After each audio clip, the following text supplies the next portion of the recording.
What's up everyone, Dan from the Headwaters Kayak Shop coming at you live again from our demo facility right here out at Lodi Lake. We got renters going on. We actually have a really cool paddle today. We've got the Community Center for the Blind and they're going to go out and explore the McCollum River. As cool as that is, that's actually not why I'm here today. I was running that tour. I'm here to give you guys a walkthrough of the new price point Three Waters. This is the GT 10.5. This is a $3.99 price point from Three Waters Kayak. So what we're gonna do today, I'm gonna give you guys a quick buzz through it, and then I'm gonna get it on the water and take it for a paddle and give you guys my initial thoughts on a $3.99 price point plastic kayak. Now I know what a lot of you guys are gonna ask, where's the video of the demos of the top 5 kayaks under 500 bucks? I promise you guys it's coming soon. It'll be in the next video next week, but I wanna do it right. I want us to paddle all 5, get some good seat time, get some good footage in all 5. It's not something I wanna rush. Today I'm out here just real quick, kind of putting this one together, but be prepared, that one will launch next week. It's got a little toggle. Inside the cockpit there, you'll notice a little cup holder. A pretty basic seat, but with the plastic flip-up backrest on a bungee. The big thing you'll notice is this right here. This is a foam bulkhead. Bulkhead is a sealed compartment that separates this back hatch compartment, or the trunk if you will, from the rest of the kayak. It does 2 things. One, it makes that a semi-watertight compartment. If you're putting a towel or a change of clothes, you're not gonna have to worry about it getting all wet.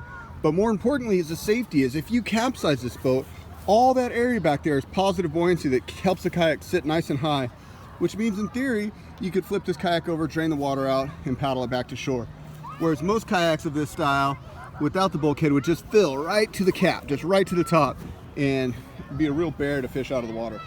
And trust me, when you launch 7,000 kayaks a year off this launch, you see it all. And we've definitely seen a lot of kayaks without that bulkhead swimming in. So anyways, let's hit the water and see what we think.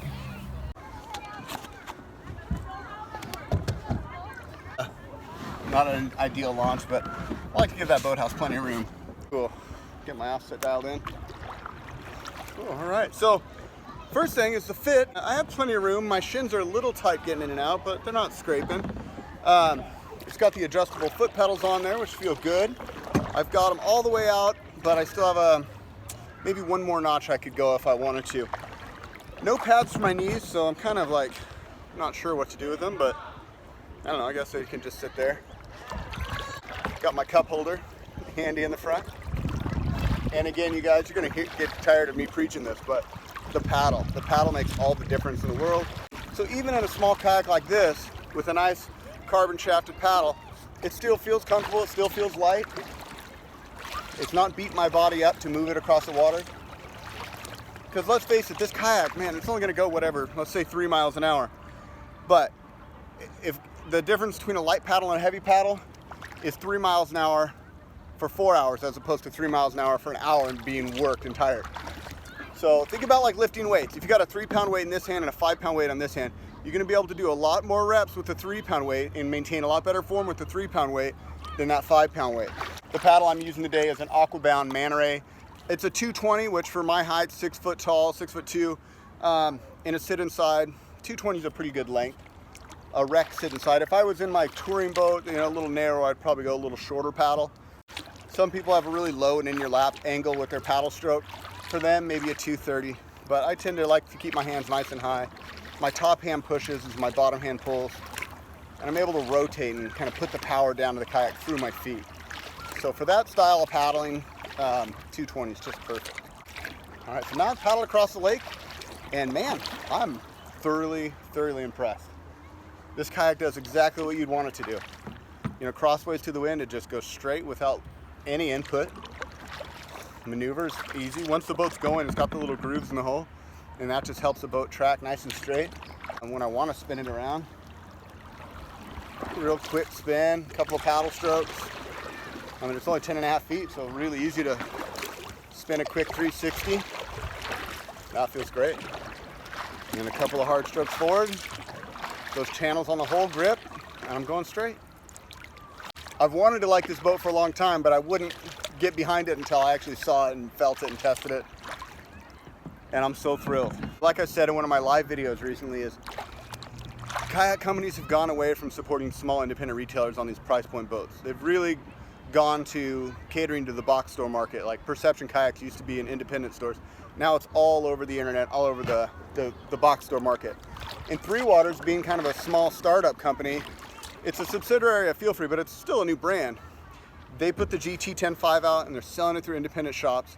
They've stepped up the quality, so it's all rotomolded, bulkhead, adjustable foot pedals, and it's under 500 bucks. I mean, it's $399. So it allows us to not only be competitive, but actually put out a better product than a lot of what's being sold at the box stores right now. My problem with a lot of these short kayaks, you stop paddling and the kayak spins in a circle. I've stopped paddling and it's just going dead where I point it to. Even in the wind, when I left the lake there, virtually no input for me, and the boat just wanted to keep going straight. So feels great. So kudos to Three Waters on doing a great job with the whole design and keeping our price down at an affordable level where I can comfortably sell this to a brand new paddler who's never been on the water before, never kayaked before, doesn't want to spend a ton of money, that like, I want to buy a kayak and see if I like it. This is the kayak, man. They did a great job on this thing. So let's talk about stability real quick. Leaning it over, you'll see I put my paddle in a low brace position, which means my blades felt flat parallel to the water. And I can lean this thing way over and it just sits on an edge. So the edge of the boat, where the edge meets the bottom, that's called your chine. And the more volume that's on that chine, the more air volume you're forcing down into the water as you paddle. So as I lean this boat over, I've got all that edge, all that secondary stability that's pushing back, all that air volume that's pushing back as I lean. And even at 220, there's no way I could tip this boat over. The only way to do it is I would actually fall out of it. So compared to like a Pelican, 10-foot Costco type kayak, way more stable. Compared to my Sun Dolphin that I ordered out from Walmart, which is another review I did, way, way, way more stable. Paddling performance is head and shoulders better. Fit and finish is good. I mean, I've got my seat adjusters here if I need more back support. The backrest isn't super tall, but it fits just flush with the bottom of my life jacket, which feels good. The ergonomics on the foot pedals feel good. A little cutout so I'm not busting my knuckles. Like all in all, for what this boat is, I'd say hit a home run. They hit it out of the park. Can a 6-foot tall guy stand in it? Actually, yeah. Not saying it's a stand-up kayak or that I would stand up in it. Don't try that at home, but not bad. One thing I do notice though, getting in and out with long legs, is the front of this, where they have the cup holder, is a little bit short. I'd say it's probably pretty average. I mean, I could throw a tape measure on it, but a little short. If somebody's stiffer, maybe a little older, they might feel a little crammed in there.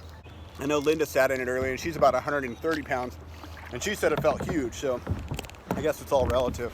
So speed wise, is it fast? No, it's not fast, but it's faster than I expected. And for this price point and style of a kayak, I'd say it's really good in the field of its competition. Stability, huge.